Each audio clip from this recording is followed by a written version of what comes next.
Мына кішкентай құстың үйе салу әдісі өте қызықты. Ұрғашы құстар ағаштың үлкен жапырақтарын таңдайды. Содан кейін жіңішке, өткір тұмсығы арқылы жапырақтың жиектерінің бойымен тесіктер жасайды. Ал енді бұл құс адам сияқты дүгімен айналса, тек иненің орнына оның тұмсығы, ал жіптің орнына шөп немесе өрмекшінің өрмегін пайдаланады. Ұяны толық тігіп болғаннан кейін ұрғашы құс оны жұмсақ мамықпен толтырады. Міне енді құстың ұясы өз тұрғындарын қабылдауға дайын. Мына қызық көрініске қараңыздар.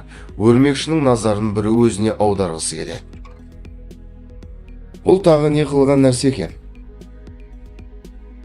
Анықтап қарайтын болсақ, бұл аталық өрмекші үлпілдеген аяғымен ұрғашы өрмекшіні тексеруде. Бұлай тексерудің мақсаты ұрғашы өрмекші аталыққа қарағанда үлкен болып келеді, және оны жеп қоюы әбден мүмкін.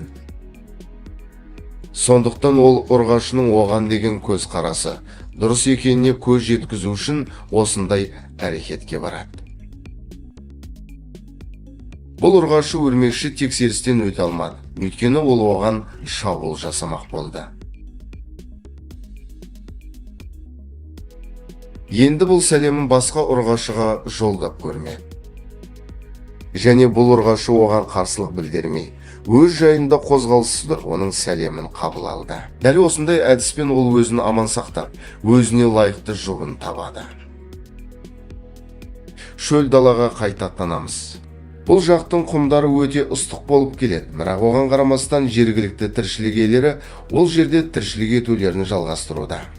Мысалы, мына кесіртке аяқтарын кезекпен көтеруде, және олай жасауының себебін анықтап көрейік. Бұл жақта құмның температурасы 70 градусқа дейін жетуі мүмкін, ал 1 сантиметр биіктікте температура төмендеу болады. Сондықтан бұл кесіртке аяқтарын кезекпен жоғары көтеру арқылы оларды салқындатады. Кейде ол 4 аяғын бірдей көтереді. Мұндай ыстық жерде ол қалай қозғалады десеңіз, оның жауабы мынандай: ол 1 секундта 3 метр жерді басып өтеді. Ал егер ыстық шыдамсыз болса, онда ол құмның астына кіріп кетеді. Ол жақта температура айтарлықтай төмен болады. Американдық сонарын шөлі өмір сүру үшін оңай жер емес. Бүкіл аумақ толығымен кактустармен жамылған. Бірақ осы кактустарды өз пайдасына қолдана алған жануарлар да бар. Бұл жақта жыртқыштар көп кездеседі, және өмір сүру өте қиын. Сондықтан кеміргіш қорғап қалған тікенектерді өз ініне қарай тасиды. Бұнымен олар өзін сыртқы жаулардан қорғайды. Кеміргіштер кактусты қорғанудан бөлек азық ретінде де қолданады. Тағы да өрмекші, бірақ бұл жолы ол жыланның құйрығында. Бұл Иран мемлекетінде мекендейтін жыланның түрі. Жылан тастардың үстінде жатып және құйрығын өрмекші жүрген сияқты етіп қозғалтады. Бұны көрген құстар өрмекші деп ойлап ауламақ болғанда, өздері жыланның түскі асына айналады.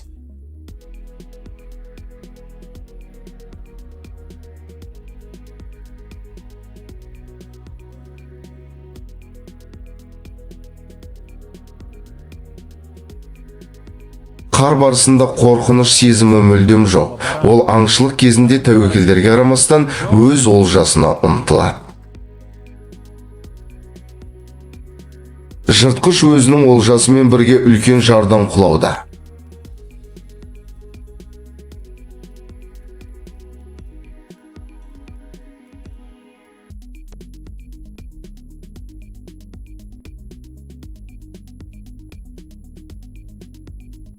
Әдетте бұндай жағдайдан кейін ешкім тірі қалмайтын сияқты еді, бірақ қар барысында бәрі дұрыс және ол өз аңшылығын жалғастыруда.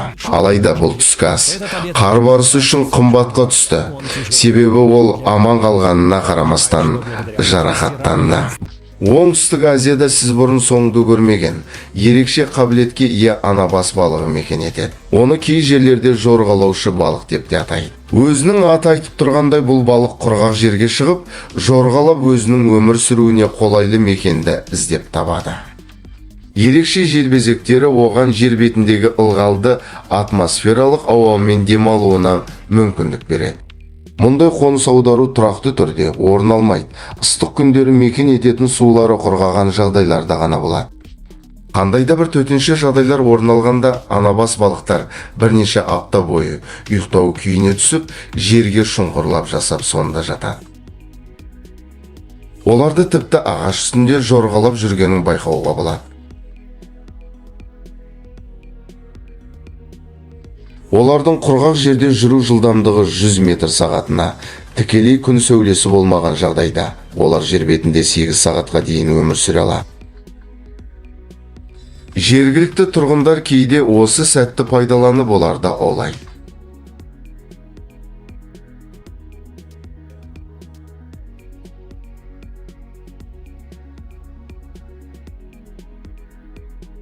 Бұл замартас тұста ара, Оңтүстік Азияның, Африканың және кейбір Тынық мұхиты аралдарының тропикалық аймақтарында кездеседі. Оның құрбанына тарақандар айналады. Өзінен 3 есе үлкен болғанына қарамастан аралу арқылы тарақанды тірі өлікке айналдырады. Ол үшін ол ересек тарақанды тауып, оның жүйке жүйесіне тікелей соққы береді. Тарақан одан өлмей, тек өздігінен қозғалу қабілетінен айырылады. Енді оның әрбір қимылын осы ара басқаратын болады. Осы күйін пайдаланған ара оны арнайы дайындалған ұясына сүйреп апарады.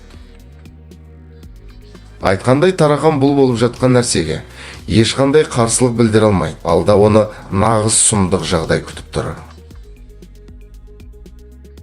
Ол оны ұясына алып кірген соң, оның денесіне жұмыртқалайды. Сосын ұяның кіреберісін тастармен бекітеді.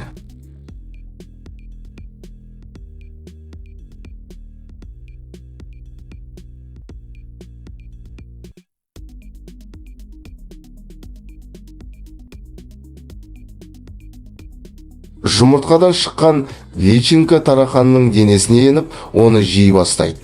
Тарақан өзіне не болып жатқанын сезеді, бірақ ештеңе істей алмайды.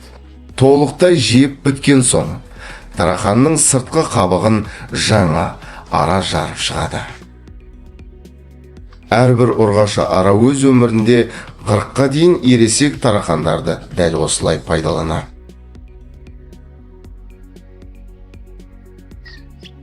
Назарларыңызға тағы бір аянышты бейне. Бұл ләйлек құсы өз балапанын ұядан лақтыруда. Мұндай жауыз әрекетке барудағы басты себеп, ләйлек басқа балапандардың аман қалу мүмкіндігін арттыру үшін әлі жетілмеген. Ең әлсіз балапанды ұядан лақтырып жібереді.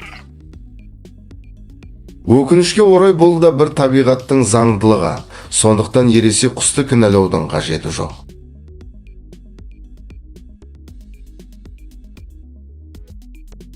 Видео қызықты әрі пайдалы болса, онда менің арнама жазылып, лайк басып пікір қалдыруды ұмытпайық.